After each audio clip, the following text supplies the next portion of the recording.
का विषय है भारतीय समाज एवं न्याय के अंतर्गत यहाँ पर बताया जाएगा वेश्यावृत्ति के बारे में। आज का यह टॉपिक है वेश्यावृत्ति। तो यहाँ पर भारत जैसे समाज में महिलाओं की यौन आकांक्षा उच्च स्तर के मूल्य और मानकों से जुड़ी है। उसे यौन आकांक्षा पर स्वतंत्रता नहीं दी गई है और उसकी इस इच्छा पूर्ति का अधिकार पति को दिया गया है। भारतीय समाज में वेश्यावृत्ति को संस्कृति के विपरीत कार्य के तौर पर देखा जाता है। फिर भी वेश्यावृत्ति समाज का अभिन्न हिस्सा है। सामान्य रूप से हर शहर के एक हिस्से को वेश्यावृत्ति वाला क्षेत्र या रेड लाइन, जिसे रेड लाइन कहा जाता है, या कहीं रेड लाइट कहा जाता है, रेड लाइट, जिसे रेड लाइट क्षेत्र के रूप में जाना जाता है। वेश्यावृत्ति को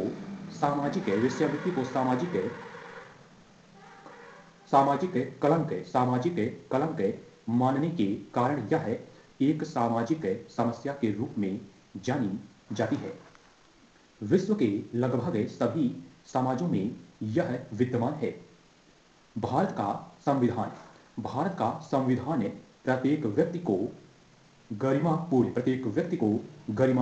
जीवन का अधिकार प्रदान करता है। लेकिन वेश्यावृत्ति में शामिल यौन कर्मियों को गरिमापूर्ण जीवन नसीब नहीं हो पाता है। इस तरह देखा जाए तो वे देश के ऐसे नागरिक होते हैं जिन्हें समानता का अधिकार प्राप्त नहीं है। भारत में वेश्याओं को सामान्य श्रम कानूनों के तहत संरक्षण प्राप्त नहीं है, लेकिन उनके बचाव एवं पुनर्वास का प्रयास किया जाता है। भारत के कुछ राज्यों में धार्मिक रीति रिवाजों और रूढ़िवादियों के कारण भी कुछ स्त्रियों को वेश्यावृत्ति में जबरन धकेल दिया जाता है। ओडिशा, तमिलनाडु और महाराष्ट्र के कुछ धार्मिक केंद्रों में यह प्रथा बनी हुई है। दक्षिण भारत में इसे देवदासी प्रथा और महाराष्ट्र में इसे मुरली और कर्नाटक में इसे वासवी एवं नामिका आदि कहा जाता है। यह प्रथा धार्मिक वेश्यावृत्ति की श्रेणी में आती है। तो यहाँ पर बताया जा रहा है वेश्यावृत्ति के बारे में। आगे वेश्यावृत्ति के कारण, तो जानिए इसके कारण के बारे में। तो यहाँ पर जैसे पॉइंट है जीवन जीने के लिए, तो यहाँ पे जीविकोपार्जन के लिए गरीबी एवं आर्थिक व्यवस्था, जैसे अधिक परिश्रम एवं कम आय वाले कार्य में बचने के लिए, अधिक परिश्रम एवं कम आय वाले कार्य से बचने के लिए, और घर पर होने वाले बुरे व्यवहार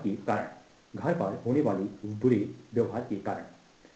पॉइंट, धनी वर्ग का भोग विलास और आनंद देखकर उसके लालच में आने के कारण। तो यहाँ पे धनी वर्ग का भोग विलास और आनंद देखकर उसके लालच में आने के कारण हो सकता है।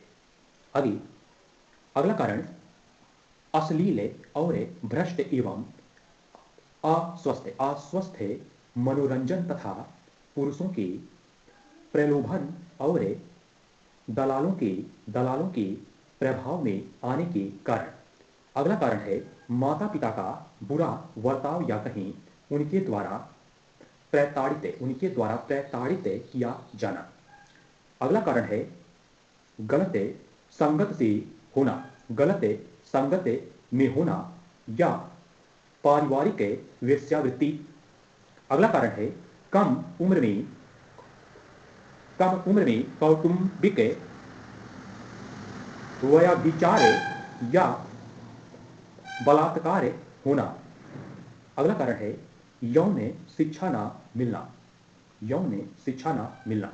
अगला कारण है शारीरिक सुख की प्राप्ति की इच्छा होना। तो यहाँ पे वेश्यावृत्ति के कारण के बारे में बताया गया। आगे उपयुक्त उपयुक्त वर्णित कारणों के अतिरिक्त महिलाओं द्वारा वेश्यावृत्ति अपनाने के पीछे जैवकीय कारण जैसे वंशानुगत व्यवसाय या समलैंगिक संबंध और पति की नपुंसकता और यौन संबंधों में विविधता की इच्छा और प्रबल यौनेच्छा जैसे और है पारिवारिक कारण हो सकता है और है जैसे अनैतिक परिवार, पारिवारिक कारण में अनैतिक परिवार और परिवार में कुट संबंध है और सामाजिक कारण जैसे दहेज प्रथा, विधवा पुनर्विवाह को सामाजिक प्रोत्साहन न मिलना आदि कारण जिम्मेदार है। आगे का वर्णन है, व्याख्या करते हैं। आजकल वेश्यावृत्ति कई रूपों में देखने को मिलती है, जिसमें गलियों एवं सड़कों के किनारे होने वाली वेश्यावृत्ति प्रमुख है।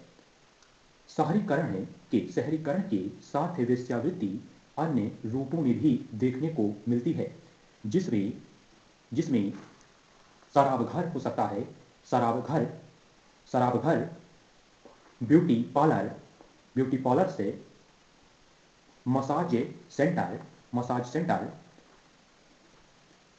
सहचरी सेवा,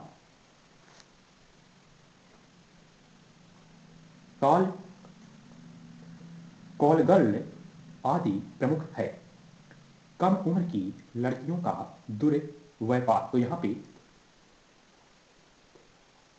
यहाँ पे कम उम्र की लड़कियां का दुर्व्यापार लगातार बढ़ता जा रहा है। बड़े शहरों में तो कॉल गर्ल की सेवाएं कारपोरेट कार्यालय की तरह चलाई जाने लगी हैं। वेश्यावृत्ति के लिए केवल महिलाएं ही नहीं बल्कि पुरुष भी सामान्य रूप से उत्तरदायी हैं। तो यहाँ पे वेश्यावृत्ति के लिए केवल महिलाएं ही नहीं बल्कि समाज के प्रमुख रूप से पुरुष भी सामान्य रूप से उत्तरदायी हैं वेश्यावृत्ति के लिए। पुरुषों के वेश्यागमन के कारणों के विश्लेषण पर निम्नलिखित निष्कर्ष निकलते हैं। जैसे जानिए यह निष्कर्ष क्या है पुरुषों द्वारा। पॉइंट, वेश्याओं के पास जाने वाले अधिकांश लोग या तो अकेले रहते हैं या सेक्स संबंधों से संतुष्ट नहीं हैं। आगे, पुरुष के शारीरिक विकार जैसे कुरूपता, बीमारी आदि के कारण हीन भावना से ग्रस्त पुरुषों के लिए भी अपनी यौनेच्छा की पूर्ति का साधन वेश्यागमन ही रह जाता है। पॉइंट, अविवाहित व्यक्ति अपनी यौन तृष्टि के लिए वैश्याओं के पास जाते हैं। इनमें से कुछ तो विवाह के बाद अपनी पत्नी के सम्मुख यौन संबंधी, तो यहाँ पे कह सकते हैं संबंधी घबराहट से बचने के लिए यौन संबंधी जानकारी या अनुभव या कहीं अनुभव प्राप्त करने के चक्कर में वेश्यागमन के शिकार हो जाते हैं। पॉइंट कुछ है लोग कुछ लोग शारीरिक जरूरतों से ज्यादा भावनात्मक जरूरतों को पूरा करने के लिए वेश्यागमन करते हैं। आगे का वर्णन है, विवाहित पुरुष पारिवारिक जीवन सुखी होते हुए भी नए आनंद के लालच में वेश्यागमन के शिकार हो जाते हैं। इसके अतिरिक्त अनेक पत्नियां संभोग के प्रति उत्तर तो यहाँ पे उदासीनता प्रदर्शित करती हैं, जिस कारण उनके पति वेश्यागमन करने लगते हैं। उच्च वर्ग के कुछ व्यक्ति महिलाओं की संगति को सुख के तौर पर देखते हैं और वेश्यागमन के शिकार हो जाते हैं। तो यहाँ पे वेश्यावृत्ति के कारण बताया गया और यहाँ पे पुरुषों का कितना बड़ा योगदान है इसमें, इसके बारे में भी बताया गया। तो इतना ही यहाँ पर इसमें महिलाओं के साथ पुरुष संपूर्ण रूप से कह सकते हैं शामिल हैं इस वेश्यावृत्ति में। अब यहीं पे बताते हैं अंतर्राष्ट्रीय पहल, वेश्यावृत्ति पर अंतर्राष्ट्रीय पहल के बारे में। तो जानिए क्या है अंतर्राष्ट्रीय पहल। तो यहाँ पर वेश्यावृत्ति के विरुद्ध पूरे विश्वव्यापी आंदोलन चलाने का श्रेय जोसेफाइन एलिजाबेथ है। तो यहाँ पे इनका नाम है जोसेफाइन एलिजाबेथ है बटलर को जाता है। किसे जाता है? वेश्यावृत्ति के विरुद्ध विश्वव्यापी आंदोलन चलाने का श्रेय जोसेफाइन एलिजाबेथ बटलर को जाता है। इन्होंने वर्ष 1875 में दी इंटरनेशनल एबोलिशनिस्ट फेडरेशन की नींव जिनेवा में डाली। कहां पे डाली? जिनेवा में डाली। इनके प्रयत्नों से प्रभावित होकर लीग ऑफ नेशन ने उन सभी सिद्धांतों एवं कार्यक्रमों का अनुमोदन किया जो इंटरनेशनल एबोलिशनिस्ट फेडरेशन द्वारा कार्यान्वित किए जा रहे थे।